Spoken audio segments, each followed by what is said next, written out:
Hello friends, कैसे हो आप सभी। आई होप आप सभी मस्त होंगे, अपनी अपनी पढ़ाई में व्यस्त होंगे। मैं सरस कंपटीशन क्लासेस में आप सभी का स्वागत करती हूँ। फ्रेंड्स, पिछले वीडियो में हम लोगों ने जोगीमारा गुफा के बारे में पढ़ा था और आज हम लोग बौद्धकालीन चित्रकला के बारे में जानेंगे। जो बौद्धकालीन चित्रकला है इसके अंतर्गत अजंता गुफा आती है, जो कि बहुत ही ज़्यादा इम्पॉर्टेंट है और हर प्रतियोगी परीक्षा में पूछी जाती है। यानी जो टीजीटी, पीजीटी, केवीएस जितने भी आर्ट से रिलेटेड आपकी परीक्षाएं हैं उन सभी में अजंता गुफा का महत्वपूर्ण योगदान है। तो हम लोग आज अजंता गुफा के बारे में जानेंगे कि अजंता गुफा है, इसकी स्थिति क्या है, इसमें और कौन सी नदी है इसमें, और किस प्रकार से इसके बारे में लोगों को पता चला, इसमें कौन कौन से चित्र हैं। आज हम सभी लोग इस पर चर्चा करेंगे। ठीक है फ्रेंड्स, तो हम लोग अपना टॉपिक शुरू करते हैं। सबसे पहले हम लोग जानेंगे कि अजंता गुफा है वह कहाँ स्थित है। तो फ्रेंड्स, महाराष्ट्र के औरंगाबाद से लगभग 106 किलोमीटर दूरी पर स्थित है। लेकिन फ्रेंड्स, अगर हम लोग बात करें, इसमें कुछ विवादित भी है, क्योंकि कुछ बुक्स में टाइम पीरियड अलग दिया गया है, कुछ बुक्स में अलग दिया गया, स्थिति भी थोड़ी बहुत डिफरेंट है। तो आप लोग जैसा पेपर में जो ऑप्शंस आए उसके अकॉर्डिंग ही इसमें आंसर लगाइएगा। तो ठीक है फ्रेंड्स, क्योंकि मेरे पास कई बुक्स हैं, तो रीता प्रताप की बुक में 101 किलोमीटर दिया गया है, तो 106 और 101 जैसा वहाँ पे ऑप्शन आए आप लोग उसी हिसाब से लगाइएगा। ठीक है फ्रेंड्स, क्योंकि दोनों ऑप्शन नहीं दिए होंगे। तो महाराष्ट्र औरंगाबाद से लगभग 106 किलोमीटर स्थित है, जो कि जलगांव स्टेशन से 61 किलोमीटर दूर है। और यही बात देखिए, रीता प्रताप की बुक में कितनी दी गई है, 55 किलोमीटर दी गई है। कहाँ स्थित है? महाराष्ट्र के औरंगाबाद से लगभग 106 किलोमीटर, जलगांव स्टेशन से 61 किलोमीटर दूर। ठीक है फ्रेंड्स, फिर बात करेंगे कि अजंता से 6.5 किलोमीटर पहले एक गांव पड़ता है। वह गांव कौन सा है? तो वह गांव है फरदपुर। तो यह जो गांव है फरदपुर, यहीं से होकर जो यहाँ जो दर्शक हैं वह इस गुफा में जाते हैं। दर्शक कौन से गांव से होकर जाते हैं? फरदपुर गांव से होकर इस गुफा को देखने के लिए जाते हैं। फिर बात करते हैं कि यह जो गुफा है यह किस पर्वतमाला पर है। तो यह जो गुफा है यह विंध्य की सह्याद्री सतपुड़ा पर्वतमाला में है। और अगर इसकी नदी के बारे में पूछा जाए कि जो अजंता गुफा है किस नदी के किनारे है, तो बघौरा नदी के किनारे है। और इसकी आकृति के बारे में पूछा जाए कि अजंता गुफा की आकृति कैसी है, तो अर्धचंद्राकार है और यह 75 मीटर है या 250 फुट ऊंचे स्थान पर स्थित है। ठीक है फ्रेंड्स, क्या अभी हम लोगों ने पढ़ा कि यह कहाँ स्थित है? यह महाराष्ट्र के औरंगाबाद से 106 किलोमीटर स्थित है। फरदपुर गांव जो है वहाँ से होकर हम लोगों को जाना पड़ता है।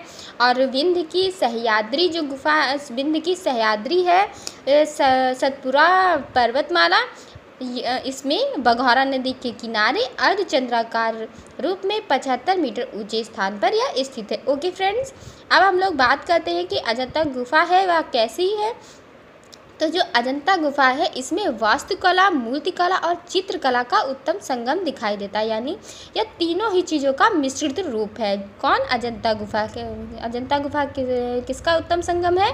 वास्तुकला, मूर्तिकला और चित्रकला का। ठीक है फ्रेंड्स, अगला उसमें पॉइंट ये है कि जो अजंता है इसके बारे में सबसे पहले इसके बारे में किसने बताया? तो जो हेनसांग है, इन्होंने अपनी पुस्तक ट्रेवल्स इन इंडिया में अजंता की कलाओं की भूरी प्रशंसा की है। मतलब जब इन्होंने अजंता को देखा तो इन्होंने इसकी इतनी प्रशंसा की कि कुछ कहा नहीं जा सकता। और इन्होंने इसकी प्रशंसा अपनी एक पुस्तक है ट्रेवल्स इन इंडिया, इसमें की थी। हम लोग बात करते हैं कि जो अजंता के चित्रों की इन अनुकृतियों को सिडनी होम के क्रिस्टल पैलेस की प्रदर्शनी में प्रदर्शित किया गया है। ठीक है फ्रेंड्स, तो इसको कहाँ प्रदर्शित किया गया? सिडनी होम की क्रिस्टल पैलेस में प्रदर्शित किया गया। या पेपर में पूछा जाता है तो आप लोग याद रखिएगा क्रिस्टल पैलेस में। ठीक है फ्रेंड्स, लेकिन हुआ क्या? हुआ ये कि इस पैलेस में क्या हुआ? आग लग गई। और आग लग जाने के कारण 25 जो चित्र थे वह आग में स्वाहा हो गए, यानी आग में जल गए। क्रिस्टल पैलेस की प्रदर्शनी में इसको रखा गया, लेकिन वहाँ आग लगने के कारण 25 जो चित्र थे वह स्वाहा हो गए। फिर क्या हुआ?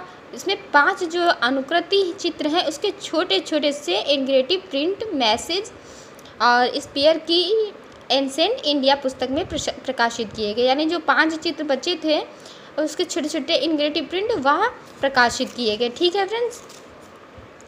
फिर हम लोग बात करते हैं गुफाओं के क्रम के बारे में। किसकी गुफाओं के क्रम के बारे में? अजंता गुफाओं के क्रम के बारे में। अजंता गुफा है पूर्व से पश्चिम की ओर 1 से 29 तक की गुफा है और इसमें क्या है, यह घोड़े के नाल के आकार की है। तो फ्रेंड्स यह कैसी, इसमें कितनी गुफाएं हैं? 1 से 29 तक की गुफाएं हैं और आकार में अगर बात करें तो घोड़े के नाल के आकार की हैं। और फ्रेंड्स इसमें अगर कुल गुफाएं पूछी जाए तो इसमें 30 बताइएगा, क्योंकि जो एक गुफा है 15A यह बाद में पता चली। ठीक है फ्रेंड्स। कुल गुफाएं कितनी है? 30 गुफाएं हैं। तो आप लोगों को यह याद रखना है, आप लोग बिल्कुल 29 और 30 में कन्फ्यूज नहीं होइएगा। कुल गुफाएं 30 याद रखनी है आपको। जो 14-15 है इसके बीच एक गुफा 15A नाम से भी है, जो एक या नई गुफा आई है इसमें, जो जिसके बारे में लोगों को बाद में पता चला है। अगर हम लोग बात करें कि प्रवेश कहाँ से होता है, तो जो गुफा संख्या 1 है उसके सामने से प्रवेश होता है। इसमें कुछ फ्रेंड्स चैत्य गुफाएं हैं। कौन कौन सी चैत्य गुफाएं हैं? गुफा संख्या 9, गुफा संख्या 10, गुफा संख्या 19, गुफा संख्या 26 और गुफा संख्या 29 है। या क्या है? चैत्य गुफाएं हैं। ठीक है फ्रेंड्स, चैत्य गुफाएं हैं यहाँ। और 8 से 13 जो गुफाएं हैं बाकी, यानी जो 6 गुफाएं हैं वह कहाँ है? हीनयान से हैं, यानी जो हीनयान है मूर्ति पूजा नहीं करते थे। ठीक है। बाकी जो गुफाएं हैं वह क्या है? महायान हैं। फ्रेंड्स कनिष्क के शासन काल में हीनयान महायान 2 ग्रुप में बट गया था। जो कनिष्क का शासन काल था इसमें क्या हुआ? इसमें 2 ग्रुप में वहाँ के लोग 2 ग्रुप में बट गए। एक बट गया हीनयान, एक हो गया महायान। हीनयान जैसा कि हम लोगों ने अभी देखा कि जो लोग मूर्ति बनाकर पूजा नहीं करते थे वो हीनयान, जो बुद्ध जी की मूर्ति बनाकर पूजा करते थे वो महायान के अंतर्गत आएगा। यानी कुछ लोग मूर्ति पूजा नहीं करते थे और कुछ लोग मूर्ति पूजा करते थे। ठीक है। तो कनिष्क का अगर शासन हम लोग जाने तो वह प्रथम शताब्दी में था कनिष्क का शासनकाल, और उसके अध्यक्ष वसुमित्र और अश्वघोष थे। और यह कहाँ पे स्थित है? तो यह कुंडलवन कश्मीर में स्थित है। फ्रेंड्स इसका एक महत्वपूर्ण चित्र है जो कि बहुत ही ज़्यादा इम्पॉर्टेंट है और अधिकतर पेपर में पूछा जाता है। तो वह कौन सा है? वह है पद्मपाणि बोधिसत्व का चित्र। और यह चित्र जो है कौन सी गुफा में है? तो यह चित्र गुफा संख्या 1 में है। गुफा संख्या 1 में कौन सा चित्र है? पद्मपाणि बोधिसत्व का चित्र, जो कि नीले कमल को लिए हुए बना है। फ्रेंड्स पहले हम लोग पढ़ लेते हैं, फिर मैं आप लोगों को जो चित्र है वह भी दिखाऊंगी। ठीक है फ्रेंड्स। फिर इसमें एक चित्र और गुफा संख्या 1 में पाया जाता है, वह है अवलोकितेश्वर बोधिसत्व का चित्र। ठीक है। यह जो गुफा है यह बुद्ध से संबंधित है, इसीलिए इसमें अधिकतर चित्र बौद्ध धर्म से संबंधित होने के कारण बुद्ध के ही पाए गए हैं। ठीक है फ्रेंड्स। अवलोकितेश्वर बोधिसत्व का चित्र भी गुफा संख्या 1 में पाया जाता है। फिर अगला है जो बहुत ज़्यादा पेपर में पूछा जाता है, मरणासन राजकुमारी। इसे हम लोग डाइंग प्रिंसेस के नाम से भी जानते हैं। सुंदरी नंद की पत्नी है ये, और इनका चित्र किस में पाया गया है? तो इनका चित्र गुफा संख्या 16 में पाया गया है। ठीक है। काली अप्सरा का चित्र अगर पूछा जाए किस में पाया गया है? तो गुफा संख्या 17 में। हंस जातक का चित्र किस में पाया गया? गुफा संख्या 17 में। फ्रेंड्स जो अजंता की गुफा है इसमें सबसे ज़्यादा चित्र किस में पाए गए हैं? तो गुफा संख्या 17 में पाए गए हैं। यानी जो गुफा संख्या 17 है सर्वाधिक चित्र इसी गुफा में पाए गए हैं। ठीक है फ्रेंड्स। अब हम लोग और कुछ चित्र हैं इनके बारे में देखते हैं। 1000 बुद्ध चित्र। 1000 बुद्ध का चित्र किस में पाया गया है? गुफा संख्या 2 में पाया गया है। फिर बात करते हैं छंदक जातक का चित्र किस में पाया गया है? तो छंदक जातक का चित्र गुफा संख्या 10 में पाया गया है। गुफा संख्या 10 में किसका चित्र पाया गया है? छंदक जातक का। ठीक फ्रेंड्स। भिक्षुक बुद्ध का चित्र, यह पेपर की दृष्टि से इम्पॉर्टेंट है। तो इसका चित्र किस गुफा में पाया जाता है? तो यह गुफा संख्या 17 में पाया जाता है। वेतसातर जातक का चित्र किस में पाया जाता है? तो इसका चित्र गुफा संख्या 17 में पाया जाता है। फ्रेंड्स बात करें कि जो सर्वश्रेष्ठ कार्य है वह किसके शासनकाल में हुआ? तो अजंता के चित्रों का सर्वश्रेष्ठ जो कार्य है वह गुप्त काल में हुआ, सर्वश्रेष्ठ कार्य। और अगर सबसे ज़्यादा काल के कार्य के बारे में जाने तो सबसे ज़्यादा कार्य जो है वह चालुक्य और वाकाटक के शासनकाल में हुआ। ठीक है फ्रेंड्स। सबसे ज़्यादा चालुक्य और वाकाटक के काल में हुआ, और सबसे अच्छा सबसे उत्तम जो कार्य है वह किसके शासनकाल में हुआ? तो वह गुप्त काल में हुआ। ठीक है फ्रेंड्स। अब इनकी गुफाओं के समय के बारे में हम लोग जानते हैं कि कौन सी गुफा का कौन सा समय काल है। ठीक है फ्रेंड्स, तो पहले तो हम लोग गुफा संख्या 9 और 10 के बारे में जानते हैं। तो जो गुफा संख्या 9 है वह 200 ईसा पूर्व से लेकर 300 ईस्वी तक है। ठीक है, और अगर 9 और 10 में पूछा जाए कि सबसे प्राचीन गुफा कौन सी है, तो सबसे जो प्राचीन गुफा है वह गुफा संख्या 10 है। और वैसे भी अगर हम लोग देखें कि सबसे प्राचीन गुफा कौन सी है, तो 9 और 10 है। और 9 और 10 में भी सबसे प्राचीन गुफा कौन सी है, तो 10 है। ठीक है फ्रेंड्स, समझ में आया। पूछा जाए कि सबसे प्राचीन गुफा कौन सी है, तो गुफा संख्या 9 व 10। गुफा संख्या 9 व 10 में सबसे प्राचीन कौन सी गुफा है, तो गुफा संख्या 10। ठीक है फ्रेंड्स, समझ में आ रहा होगा आई थिंक। फिर बात करते हैं कि 16 और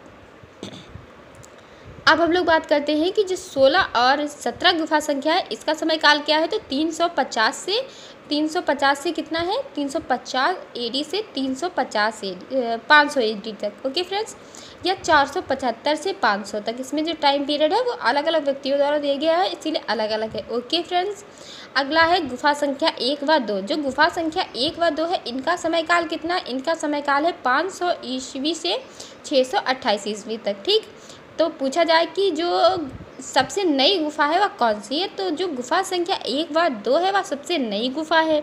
और इन गुफाओं में भी सबसे नई गुफा कौन सी है, तो गुफा संख्या जो 1 है वह सबसे नई गुफा है। ठीक, गुफा सबसे पुरानी गुफा संख्या 9 10, सबसे नई गुफा संख्या 1 2। फिर पूछते हैं कि जो जैसे चित्र इसमें पाए गए हैं, इतनी सारी गुफाएं हैं, तो एक कोई गुफा ऐसी भी होगी जिसमें चित्र नहीं पाए गए हैं। तो बिना चित्र की दृष्टि से अगर हम लोग बात करें कि सबसे प्राचीन गुफा कौन सी है, तो इसमें जो बिना चित्र की दृष्टि से प्राचीन गुफा पूछी जाए तो गुफा संख्या 13। फिर बात करते हैं फाहियान के बारे में। तो फाहियान ने जो इन कला मंदिर हैं इनके बारे में कब उल्लेख किया, तो फाहियान ने 398 ईस्वी में इन कला मंदिरों का उल्लेख किया।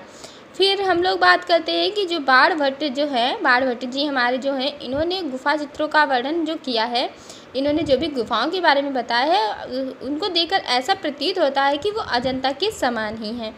हम लोग बात करेंगे कि अजंता गुफा की खोज किसने की। ठीक है फ्रेंड्स, तो अजंता गुफा की खोज जो है जॉन स्मिथ ने की। कब की, 1819 में। या आप लोग याद रखिएगा, पेपर में पूछा गया है, बहुत ही बार पेपर में पूछा गया है कि अजंता गुफा की खोज किसने की। तो अजंता गुफा की खोज जॉन स्मिथ ने की। कब की, 1819 में की। अब हम लोग बात करते हैं कि सन 1824 ईस्वी में लोरेंट जेम्स ई अलेक्जेंडर जो हैं, इन्होंने क्या किया, इन्होंने 1824 ईस्वी में आंखों देखा विवरण तैयार किया और 1829 ईस्वी में ट्रांसैक्शन रॉयल सोसाइटी लंदन को इसका परिचय दिया। मतलब जब इन्होंने क्या, ये गए होंगे 1824 ईस्वी में, कौन, अलेक्जेंडर, और जब इन्होंने इन गुफाओं को देखा, अजंता गुफा को देखा, यहाँ के चित्रों को देखा, तो क्या किया इन्होंने, 1824 में ये गया और 1829 में इन्होंने जो ट्रांजैक्शन रॉयल सोसाइटी लंदन है इसको इन गुफाओं के बारे में, इनके चित्रों के बारे में बताया, इसका परिचय दिया। फिर हम लोग बात करते हैं 1828 ईस्वी में कैप्टन रॉल्फ जो है या भी गए होंगे, तो इन्होंने क्या किया, इन्होंने एशियाटिक सोसाइटी ऑफ बंगाल में इन गुफाओं के बारे में विवरण दिया। ठीक है, क्योंकि देखो फ्रेंड्स, जब गुफा है किसी चीज़ के बारे में पता चला तो लोग तो वहाँ जाना तो पसंद करेंगे ही। तो सब व्यक्ति गए और उन्होंने अपने अपने हिसाब से इसका विवरण जो है वो प्रस्तुत किया। तो कैप्टन रॉल्फ ने कब इसका विवरण प्रस्तुत किया, 1828 ईस्वी में। फिर आते हैं विलियम ब्लैक ने भी इसका विवरण प्रस्तुत किया, कब, 1839 ईस्वी में। और किस में, तो बॉम्बे करियर में इन्होंने इसका विवरण प्रकाशित कराया। फिर आते हैं जेम्स वर्गर के बारे में हम लोग बात करते हैं। तो इन्होंने 1874 ईस्वी में इंडियन शोध पत्रिका रॉक टेम्पल ऑफ अजंता नाम से, जो कि फेमस है, इसमें लेख प्रस्तुत करवाया, इसमें लेख प्रकाशित करवाया। ठीक है फ्रेंड्स। फिर 1909 से 1911 में लेडी हैरिंगम की अध्यक्षता में अनुकृति बनाई गई और जिसमें कौन कौन से सदस्य थे, तो इसमें सैयद अहमद, मोहम्मद फसलुद्दीन, नंदलाल बोस, हल्दर और वेंकटप्पा इसके सदस्य बनाए गए। तो जब ये इनके सदस्य बनाए गए, फिर क्या हुआ, इनको 1915 ईस्वी में इंडियन सोसाइटी ने अजंता फ्रेस्कोज नाम से प्रकाशित करा। तो जो भी यहाँ से अभिलेख मिले और जितनी चीज़ें इन लोगों को मिली तो इन्होंने क्या किया, अजंता फ्रेस्कोज नाम से इनको इंडियन सोसाइटी में 1915 ईस्वी में प्रकाशित कराया।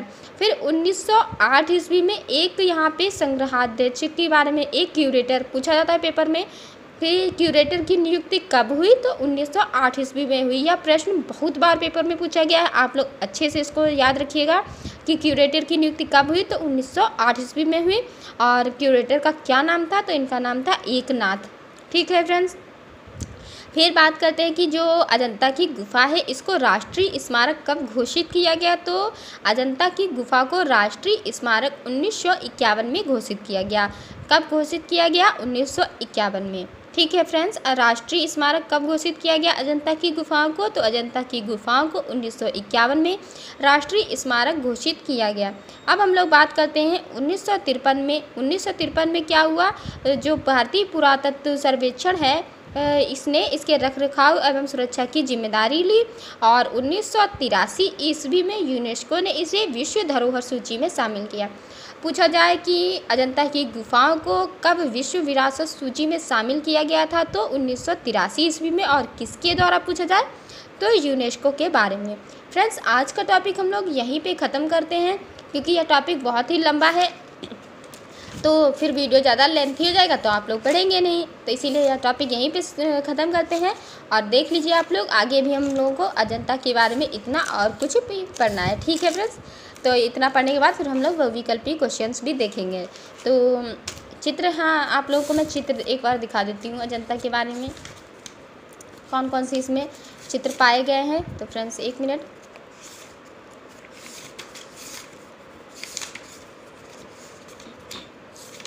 फ्रेंड्स, अभी मैं आप लोगों को चित्र दिखा देती हूँ जो इसमें चित्र पाए गए हैं। अभी आप लोगों के साथ में मुझे डिस्कस भी करना है अगले क्लास में कि कौन कौन से चित्र इसमें पाए गए हैं, क्योंकि अभी हम लोगों ने कुछ ही चित्रों के बारे में पढ़ा है और इसमें 30 गुफाएँ हैं। तो सबसे ज़्यादा गुफाएँ 17 में, गुफा संख्या 17 में चित्र पाए गए हैं, तो हम लोग को तो बहुत ज़्यादा भी इसमें पढ़ना है। तो ये देखिए चित्र है अजंता गुफा जो है, इसकी गुफा संख्या 10 में बोधि वृक्ष की उपासना हेतु राजा तथा उनका दल। देख लीजिए फ्रेंड्स,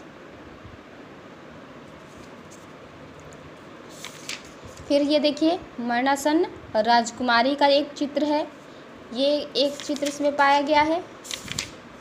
और ये देखिए फ्रेंड्स, गुफा संख्या 17 में उड़ती हुई गंधर्व अप्सराएं तथा इंद्र का अंकन किया गया, यह एक चित्र है। फिर गुफा संख्या 17 में उड़ती हुई अप्सरा का ये एक चित्र है, देख लीजिए आप लोग अच्छे से। इसमें बहुत सारे चित्र पाए गए हैं फ्रेंड्स।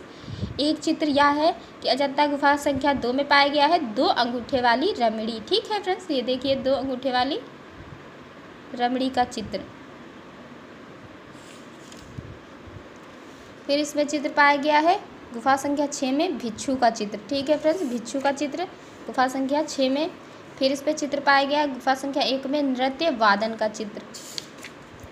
और इसमें चित्र कौन सा पाया गया है, गुफा संख्या 1 में अविलोकितेश्वर बोधिसत्व का चित्र। ठीक है फ्रेंड्स, अगला गुफा संख्या 1 में पाया गया है बोधिसत्व पद्मपाणि का चित्र।